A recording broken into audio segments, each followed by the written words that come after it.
Assalamualaikum warahmatullahi wabarakatuh. Gimana kabarnya anak-anak? Sebelum memulai pelajaran, mari kita baca doa terlebih dahulu. Berdoa, mulai. Sebelum memulai pelajaran, Ibu akan absen terlebih dahulu ya. Aisyah, Zafira Maulidia, Ika Nurhayati, Adela, masuk semua berarti ya. Oke. Sebelum memulai pelajaran, Ibu akan mengingat kembali pelajaran sebelumnya. Apa ada yang masih ingat pelajaran apa? Perdagangan internasional. Apa itu perdagangan internasional? Lupa ya? Gak dibaca ya bukunya ya? Perdagangan internasional yaitu perdagangan penduduk antara satu negara dengan negara lain atas kesepakatan bersama. Baik, setelah itu Ibu akan menjelaskan tentang kerjasama ekonomi internasional.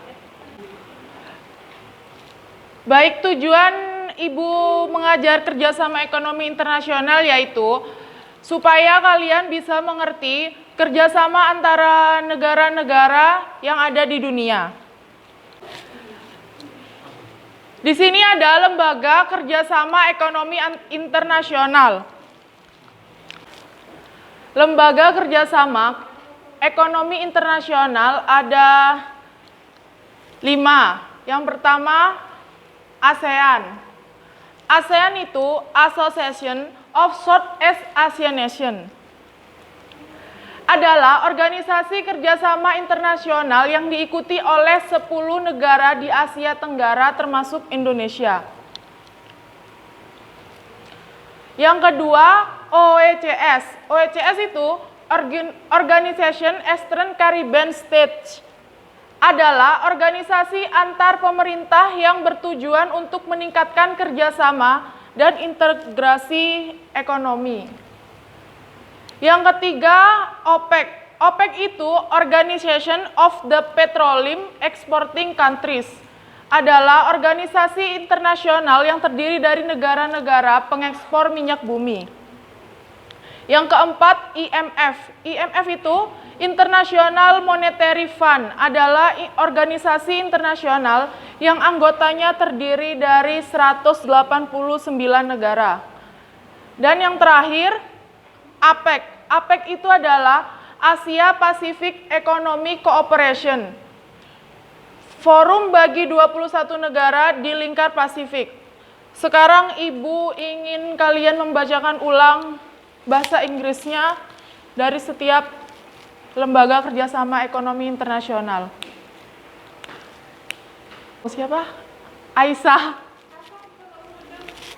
Membacakan ulang ini kepanjangan dari ASEAN. Apa itu ASEAN? Ya, Aisyah, dibaca ulang kepanjangan dari ASEAN. ASEAN kepanjangannya adalah Association of Southeast Asian Nations. Ya. Adalah organisasi kerjasama internasional yang diikuti oleh 10 negara di Asia Tenggara termasuk Indonesia. Yang kedua, OECS. Diulangi lagi, Organization Eastern Caribbean States. Mbak Aisyah? Kepanjangannya ialah Organization Eastern Caribbean States. Ya, selanjutnya yang OPEC, Organization of the Petroleum Exporting Countries. OPEC, Organization of the Petroleum Exporting Countries. IMF, International Monetary Fund. IMF, International Monetary Fund. Internasional biasa, International Monetary Fund. International Monetary Fund. APEC, Asia Pacific Economic Cooperation. APEC, Asia Pacific Economic Cooperation. Ya, Mbak Aisyah tolong sambil di next. Manfaat kerjasama ekonomi internasional. Di sini manfaat kerjasama ekonomi nasional meningkatkan pendapatan negara. Meningkatkan pendapatan negara itu bisa dibantu dengan TKI. Ada yang tahu TKI? TKI yaitu Tenaga Kerja Indonesia.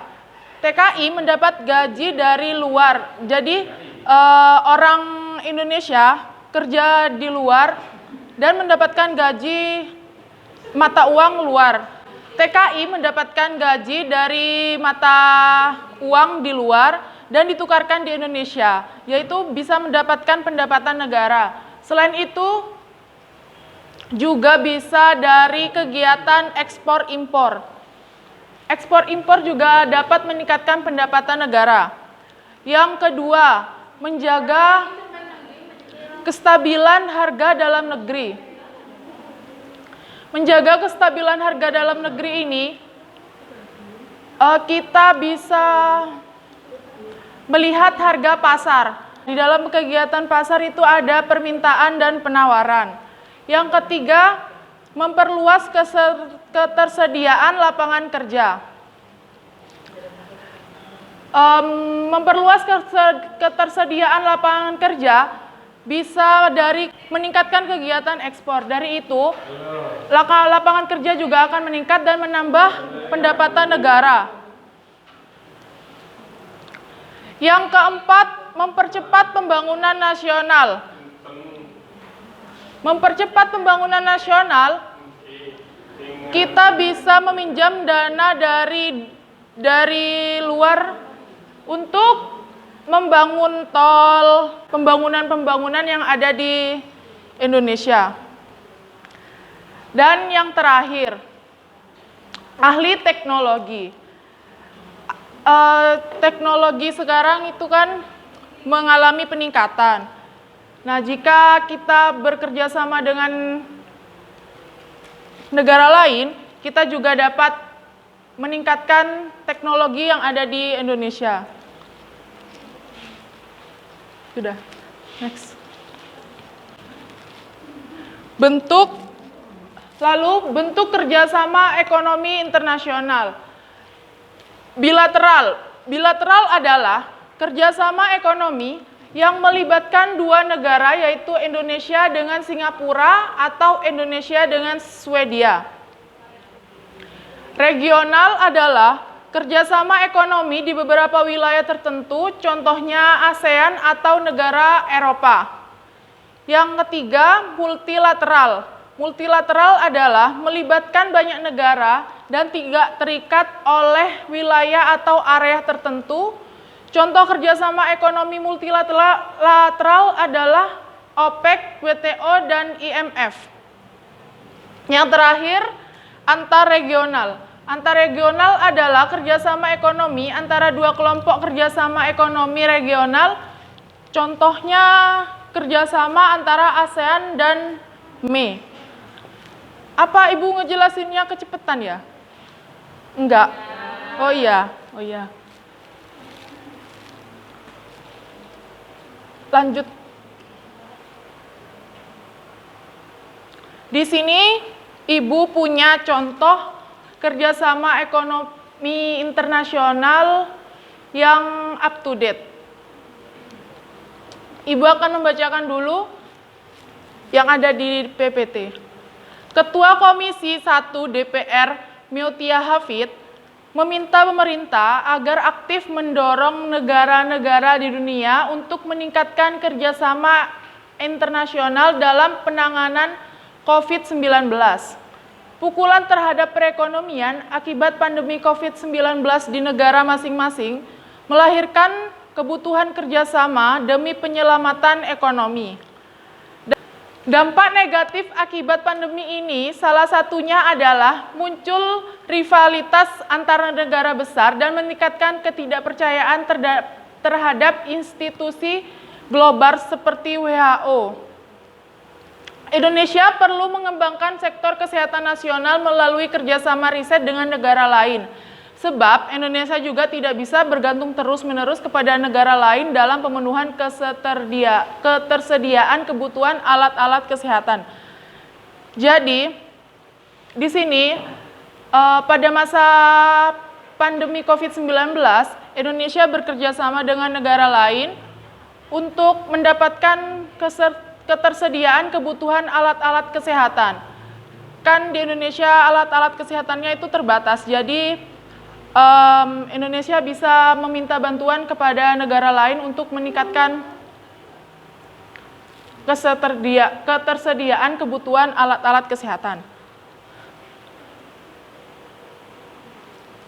Sudah paham apa yang Ibu jelaskan? Apa ingin bertanya? Tidak ada? Baik. Sebelum Ibu mengakhiri, Ibu ingin kalian menyimpulkan apa yang sudah Ibu jelaskan tadi di depan. Siapa yang bisa menyimpulkan? Iya, silahkan, Mbak. Kerjasama ekonomi internasional merupakan bentuk hubungan yang dilakukan suatu negara dengan negara lain untuk memenuhi kebutuhan rakyat dan kepentingan negara.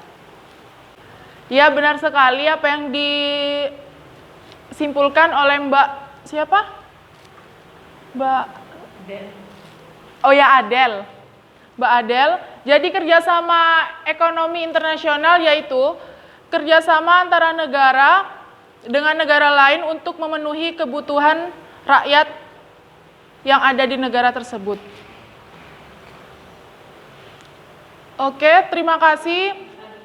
Baik, sebelum mengakhiri kegiatan hari ini, di sini Ibu memiliki studi kasus.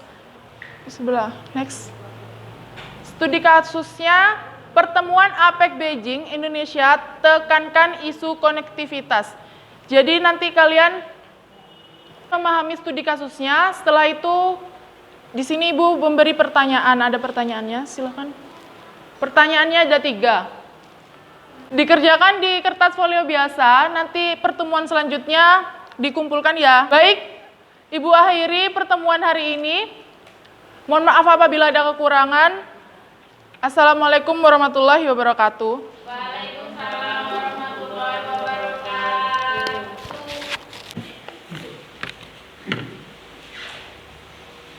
Wis, betul.